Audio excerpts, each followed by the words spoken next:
Selamat siang untuk kita semua. Terima kasih atas kesempatan yang diberikan kepada saya.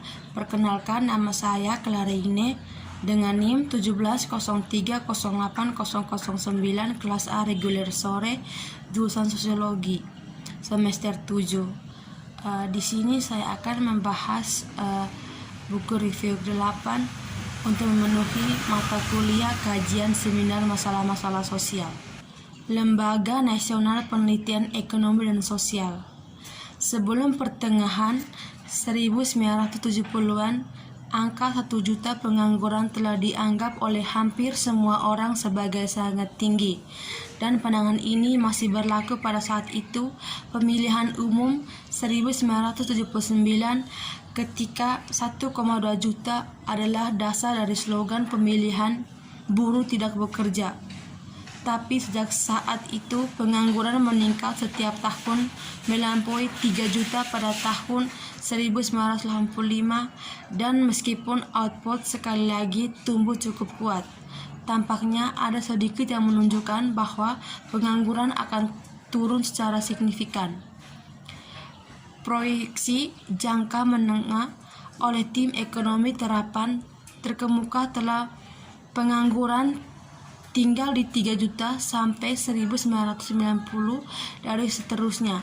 Dalam acara tersebut, setelah jangka waktu yang lama di mana penumpukan orang, tahun pengangguran adalah 1/4 kali yang dialami pada tahun 1930-an. Pengangguran turun dengan cepat setelah 1988, dan pada akhir 1989 telah jatuh di bawah 1,7 juta.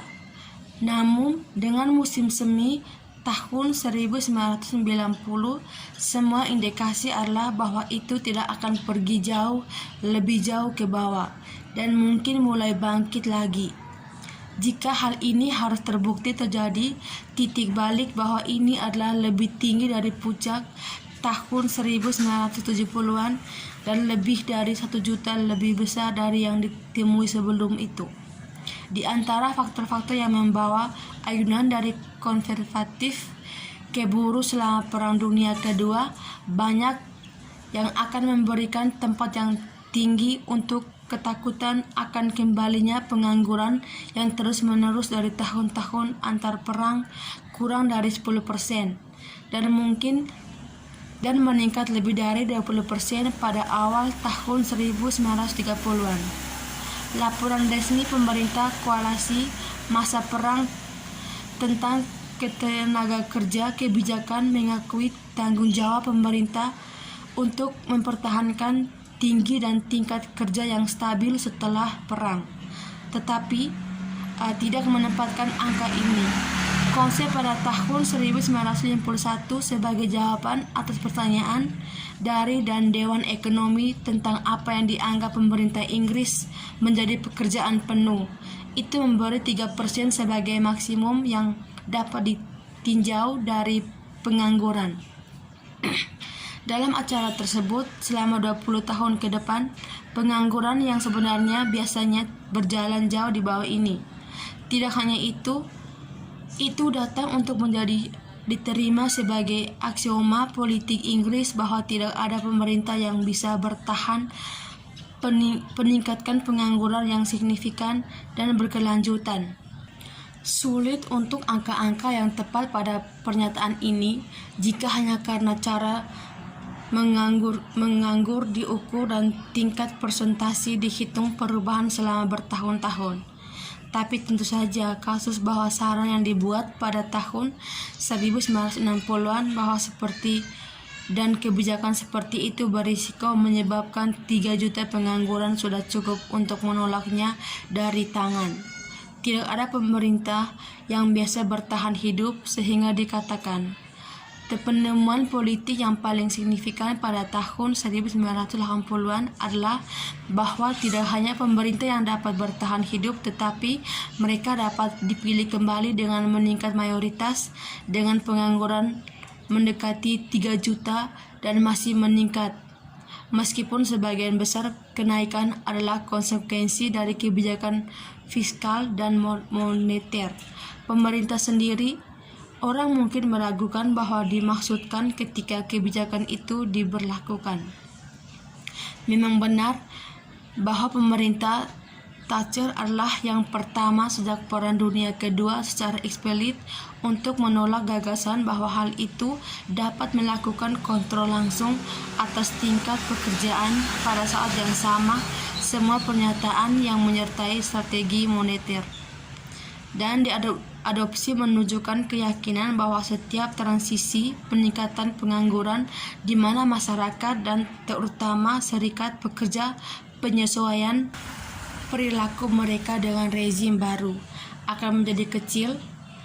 Tapi jika tidak dimaksudkan pemerintah cepat untuk menghargai bahwa pengangguran yang jauh lebih tinggi tidak hampir sama merusak elektoral seperti yang telah diyakini begitu lama, dan merasa di bawah tidak ada kewajiban untuk mengikuti kebijakan konvensional tersebut sebagai peningkatan pengeluaran yang ditekan oleh banyak ekonomi dan oleh oposisi. Demonstrasi praktis dari ketidakabsahan politik yang telah lama dipegang ajaran mendorong gagasan bahwa mungkin tidak pernah benar. Itu terus-menerus diulang, tetapi tidak pernah diuji. Mengikuti baris itu, lebih banyak perhatian mungkin telah diberikan kepada pemilihan umum 1935, di mana pemerintah nasional dikembalikan dengan mayoritas 247 kursi ketika pengangguran masih dari urutan 2F2 juta, atau ajaran itu bisa saja benar, dan iklim sosial tahun-tahun rekonstruksi pasca perang, tetapi secara bertahap kehilangan kekuatannya sebagai standar meningkat dan kenangan defisit surat.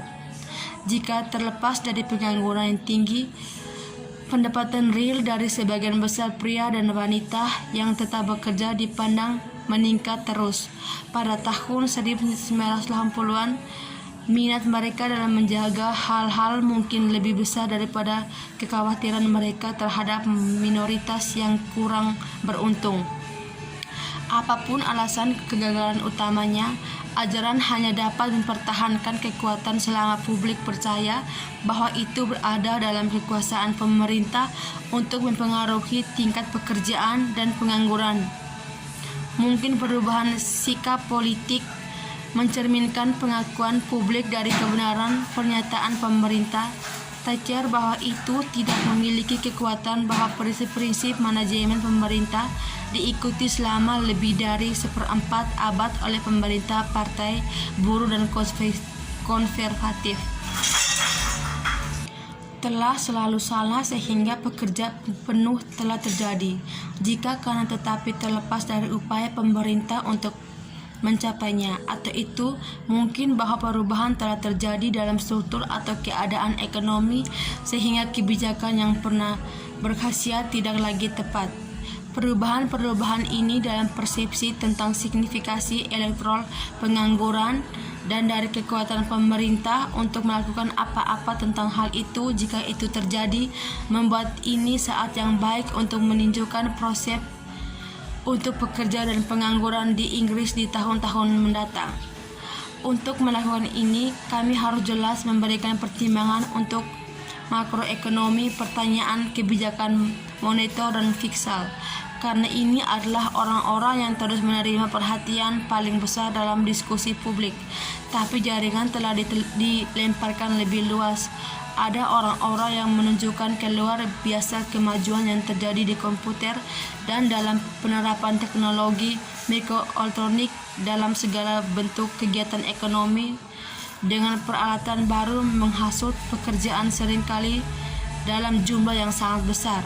Tidak lama kemudian tidak akan cukup pekerjaan untuk pergi bulat, dan semakin banyak orang akan harus belajar untuk hidup tanpa pekerjaan.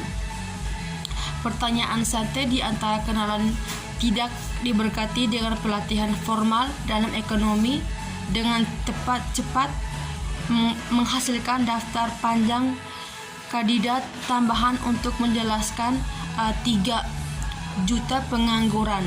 Selain dari pemerintah buruh terakhir dan Mark Stalter ada